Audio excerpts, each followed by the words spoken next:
travers 3 départements les plus pauvres de France, le général de Gaulle a recherché pour la 14e fois depuis son retour au pouvoir le contact avec le peuple français. Certains parlaient de désaffection populaire, d'éloignement. Des organisations avaient lancé des mots d'ordre, recommandé l'absence ou l'abstention. Et cependant, le président de la République a retrouvé l'accueil chaleureux que lui ont fait jusqu'ici toutes les provinces. Et acclamé aussi bien à Villefranche de Rouergue qu'à Rodez, à Millau qu'à Annonay, il a pu, au cours de 20 allocutions, aussi bien sur l'avenir de l'Algérie que sur les problèmes de la transformation économique du monde moderne, faire appel à la cohésion nationale. Et cependant, ces foules dont il serrait la main, ces villes où il parlait, ces pays qu'il traversait, comptent parmi les plus déshérités. Lozère, misère, dit-on ici. D'immenses déserts de pierre, des steppes où le vent court sans obstacle, hantés seulement par des troupeaux de moutons, car le mouton trouve sa vie partout. Voilà la Lozère. Un département mais le plus abandonné. Une préfecture de 6000 habitants, la plus petite de France. Si petite, si lointaine que les lignes de chemin de fer l'évitent, et qu'elle n'est reliée au monde ferroviaire que par une bretelle. Et l'on comprend mieux qu'il n'y ait ici que 16 habitants au kilomètre carré, quand la moyenne en France est de 78. Un pays qui meurt, ou plutôt où l'on ne peut pas vivre. Trop pauvre, trop perdu. Et c'est pourquoi tous les ans 3000 Lozériens vont chercher fortune ailleurs. Et c'est pourquoi chaque année des villages disparaissent, pierre par pierre, après avoir disparu homme par homme. Et qui garde encore sur le mont Lozère le village de Belcorta? Des morts. Au village de l'hôpital, plus de vivants que les 3 Perqueuls, qui sont chaque année bloqués 6 mois par l'hiver. Car l'hiver ici est terrible. Le vent du Causse est si violent qu'il érode même les roches. Il a rongé le granit, où la mémoire populaire inscrivit les noms des 2 filles du Perron, mortes perdues dans la tempête. Parfois, dans cette solitude désolée, une lueur miséricordieuse, un village qui se refuse à mourir. Et ce spectacle semble étonnant d'enfants qui dévalent les rues vers l'école en côtoyant d'autres bestiaux que des moutons et de lavandières qui bavardent sans tristesse. Mais combien rare, car la vie est dure. On vit mal sur cette terre avare. Derrière les murs épais construits pour résister à l'hiver, peu de confort et peu de joie. Les repas plantureux, on les connaît peut-être aux noces et aux fêtes. Pour l'ordinaire, c'est plutôt frugal. Et comment ne le serait-ce pas sur ce sol où la pomme de terre même grossit mal? Sur ces côtes où l'on ne récolte que des châtaignes, cette nourriture de pauvres. Dans ces vallées où la seule richesse possible était autrefois le mûrier et le ver à soie. Industrie précaire et qui n'enrichit plus son homme, si jamais elle put le faire. Bien sûr, il y a des truites dans les rivières, mais la pêche dans les ruisseaux, comment serait-elle une industrie? Tout est dur, âpre, difficile. Regardez au marché de Florac, ces visages marqués par le vent d'un climat sans pitié, par les travaux et les soucis d'une terre sans bonté. Tout ici a son prix et rien n'est sans valeur. Il faut pour n'importe quoi tant de courage. Tant de courage dans ce pays perdu. Alors que faire de cette Lozère? Essayer de l'humaniser, de l'améliorer, de la convertir. On a commencé, en donnant de l'eau à ce pays sec où les ruisseaux abondent. Des stations de pompage sont nées, pas encore beaucoup, mais on n'en est qu'au début. Et autour de Prades, de Blajoux, de Montbrun, la terre commence à changer d'aspect. À Ispagnac, on n'y aurait peut-être pas cru hier, il y a aujourd'hui 600 hectares de champs de fraises. À côté des prairies où le gros bétail peut vivre, des cultures nouvelles sont essayées. On pourra améliorer ces terres indigentes et, hors d'atteinte du vent terrible qui dessèche tout, qui use les derniers sols dans les cuvettes et les dépressions, on fait des essais d'ensemencement. Que fera-t-on de la Lozère? En tout cas, on ne la laissera pas mourir. Et l'homme qui n'avait hier que du courage au fond des yeux, il y a maintenant de l'espérance.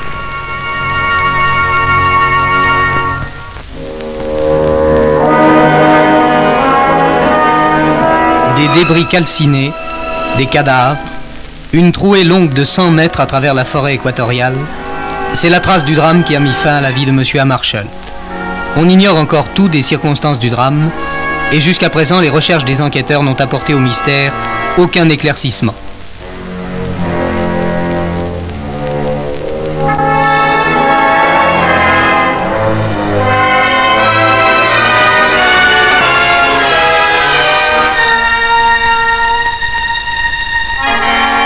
Le cadavre a été transporté à l'église de Ndola en Rhodésie du Nord, où M. H avait pris avec M. Tshombe ce rendez-vous qui devait lui être funeste. Les membres du gouvernement étaient là pour saluer le corps de l'ex-secrétaire général. Présent aussi M. Tshombe, l'adversaire d'hier.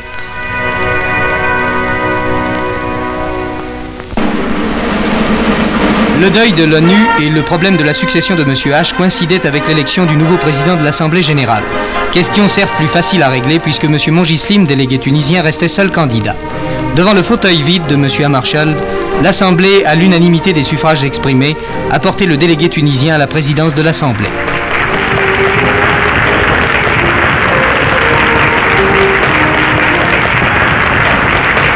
Mais la succession de M. Hammarskjöld, comme il était prévu, se heurte à de nombreuses difficultés qui ne paraissent pas près d'être résolues.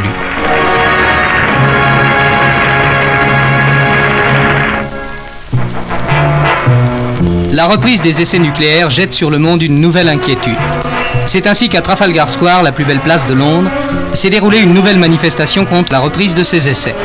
Les manifestants ayant pris leur position de combat, ce qui consistait à s'asseoir par terre, la police, 4000 agents, n'eut plus qu'à les déloger avec un maximum de douceur et à remplir ses paniers à salade.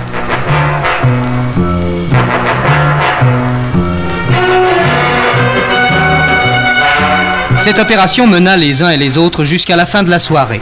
Il n'y eut plus la nuit venue que les résistants de la dernière heure, épars sur les trottoirs, mais toujours assis.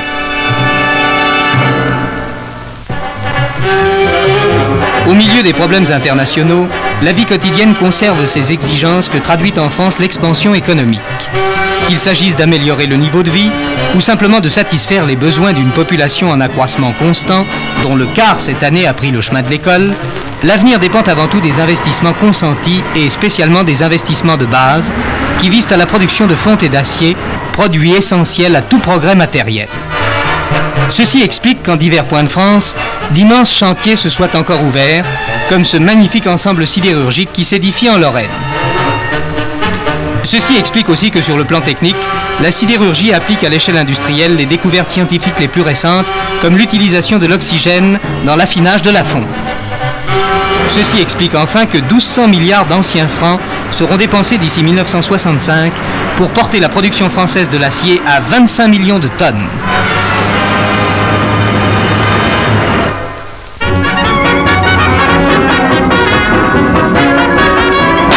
Le signal de la grande revanche est donné. Après 14 ans d'attente, les Français vont enfin battre les athlètes britanniques. Avec Jocelyn Delecourt, Monsieur Sprint, ça ne va pas traîner. Il n'a pas de pitié pour les Anglais, il gagnera également le 200 mètres et le relais 4x100. Voilà comment d'un bond, on franchit 2,3 mètres. Cela suffit à Idriss pour terminer premier. Le 800 et le 1500 mètres, c'est bonnet blanc, blanc bonnet. Dans chacune de ces deux courses, en effet, même scénario. Dans le dernier virage, Michel Jazzy fait la nique à ses adversaires pour terminer avec aisance. La facilité actuelle de Jazzy frise l'insolence.